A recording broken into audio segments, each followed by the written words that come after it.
सुबह के 8 बज रहे हैं। नमस्कार, आपके साथ मैं नंदिता कुरेशा हूं। देखते हैं 50 बड़ी खबरों को बिना ब्रेक के न्यूज 15। नोटों की सर्कुलेशन बढ़ाने के लिए आरबीआई ने कैश निकालने की लिमिट में दी नई ढील। अब हर हफ्ते 24,000 रुपए के साथ ही उतने पैसे को निकाल सकने की छूट है जितने आपने बैंक में जमा किए हैं। ज्यादा पैसे निकालने की छूट केवल 100, 500 और 2,000 के नए नोट जमा करने पर मिलेगी। पुराने 500 और 1,000 के नोट जमा करने पर नहीं मिलेगी छूट। एटीएम से पैसा निकालने की लिमिट में नहीं किया गया कोई बदलाव। पहले की तरह एक बार में निकाले जा सकेंगे 2,500 रुपए। जनधन खातों से निकाल सकेंगे अधिकतम 10,000 रुपए। 8 नवंबर के बाद 50,000 से ज्यादा रकम जमा होने वाले खातों पर नियम लागू। काला धन बताने वालों के लिए सरकार ने लॉन्च की प्रधानमंत्री गरीब कल्याण योजना 2016। वित्त मंत्री अरुण जेटली ने लोकसभा में पेश किया इनकम टैक्स संशोधन विधेयक। 31 दिसंबर से पहले कालाधन घोषित करने पर 50% जुर्माना। तुरंत निकाल पाएंगे 25% रकम। बाकी 25% के लिए 4 साल का होगा lock in time. Black money पर सरकार सख्त। 31 दिसंबर के बाद पकड़े जाने पर 75% टैक्स और 10% लगेगी पेनल्टी। नोट बैन पर आज भी संसद के दोनों सदनों में हंगामे के आसार। पीएम मोदी के संसद में मौजूदगी को लेकर विपक्ष हंगामे के कारण आज तक के लिए स्थगित की गई थी कार्रवाई। सरकार ने साफ किया अपना रुख। चर्चा में पीएम मोदी के मौजूद रहने का दिया भरोसा। पीएमओ से कैशलेस मुहिम की शुरुआत। कर्मचारियों को मोबाइल बैंकिंग और कैशलेस ट्रांजैक्शंस के बारे में दी गई जानकारी। नोट बैन से हो रही दिक्कतों को दूर करने के लिए केंद्र सरकार बनाएगी 5 राज्यों के मुख्यमंत्रियों की कमेटी। आंध्र प्रदेश के सीएम चंद्रबाबू नायडू होंगे कमेटी के अध्यक्ष। बिहार के सीएम नीतीश कुमार का आरोप, उनकी राजनीतिक हत्या की रची जा रही है साजिश। पटना में जेडीयू विधायक दल की बैठक में लगाया आरोप।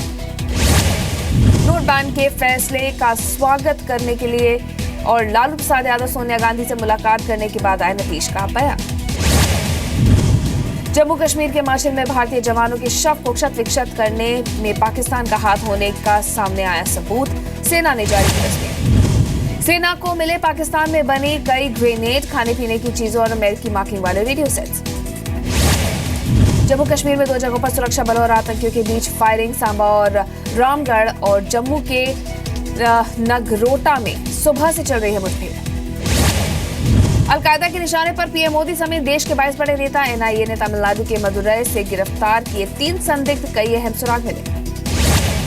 नोटबंदी का विरोध कर रहे दिल्ली के सीएम अरविंद केजरीवाल ने किया गलत ट्वीट। महेश शर्मा ने बेटे की बजाय बताया बेटी की शादी। सोशल मीडिया पर बड़ा मजाक। महेश शर्मा ने ट्वीट कर दिया जवाब। लिखा बेटी की नहीं बेटे की शादी है। सभी पेमेंट्स ऑनलाइन हो रहे हैं। महाराष्ट्र के स्थानीय निकाय चुनाव में सत्ताधारी बीजेपी शिवसेना ने हासिल की जीत। बीजेपी सबसे बड़ी पार्टी बनी जबकि शिवसेना दूसरे नंबर पर।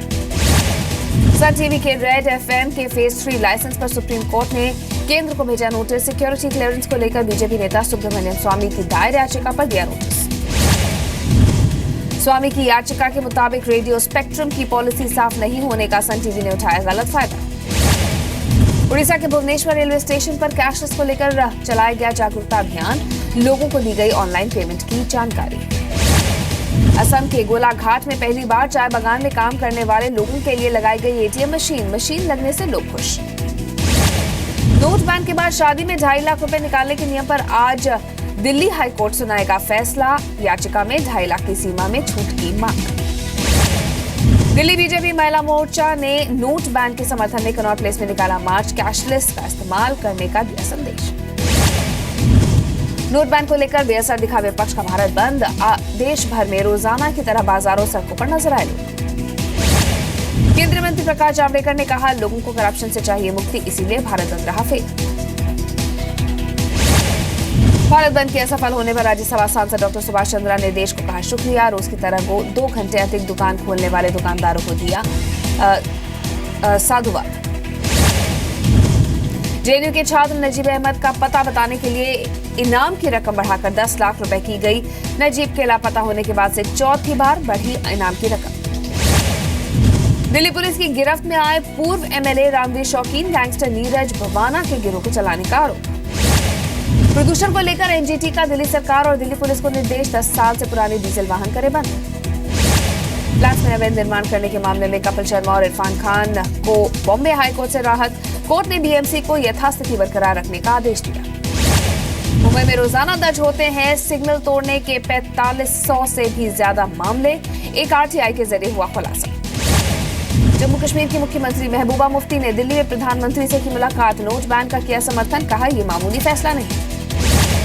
लगातार हो रहे अपमान से नाराज अमर सिंह ने की मुलायम से मुलाकात, जन आक्रोश और भारत बंद के खिलाफ दिखे अमर सिंह। सतलुज यमुना लिंक के मुद्दे पर हरियाणा और पंजाब के सर्वदलीय प्रतिनिधिमंडल ने राष्ट्रपति से मुलाकात की। अलग अलग मुलाकात करने के बाद प्रकाश सिंह बादल ने कहा राष्ट्रपति से न्याय की उम्मीद। अमेरिका के ओहायो स्टेट यूनिवर्सिटी में फायरिंग, 9 लोग घायल, एक सस्पेक्ट को पकड़ा गया। बलोच नेता नवाब अकबर बुख्ती की हत्या को लेकर परवेज मुशर्रफ पर शिकंजा, बलूचिस्तान के हाईकोर्ट ने जारी किया गिरफ्तारी का वारंट। अमेरिका क्यूबा के रिश्तों पर अमेरिका के नवनिर्वाचित राष्ट्रपति डोनाल्ड ट्रंप का ट्वीट लिखा, दोनों देशों के संबंध बेहतर, अमेरिका क्यूबा संधि पर निर्भर। क्यूबा की राजधानी हवाना में पूर्व राष्ट्रपति फिडेल कास्त्रो के अंतिम विदाई देने उमड़े लोग, 9 दिन के राष्ट्रीय शोक की घोषणा। मायामी और हवाना के बीच अमेरिकी एयरलाइंस ने शुरू की कमर्शियल सर्विस, 5 दशकों के बाद दोबारा शुरू हुई सर्विस।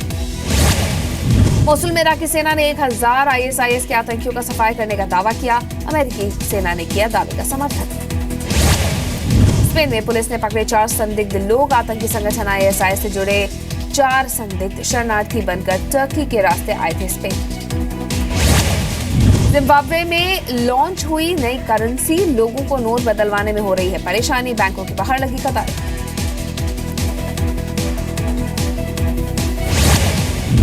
2 दिन की हड़ताल पर जर्मन एयरलाइंस लुफ्थांसा के पायलट, सैलरी में बढ़ोतरी की मांग को लेकर हड़ताल।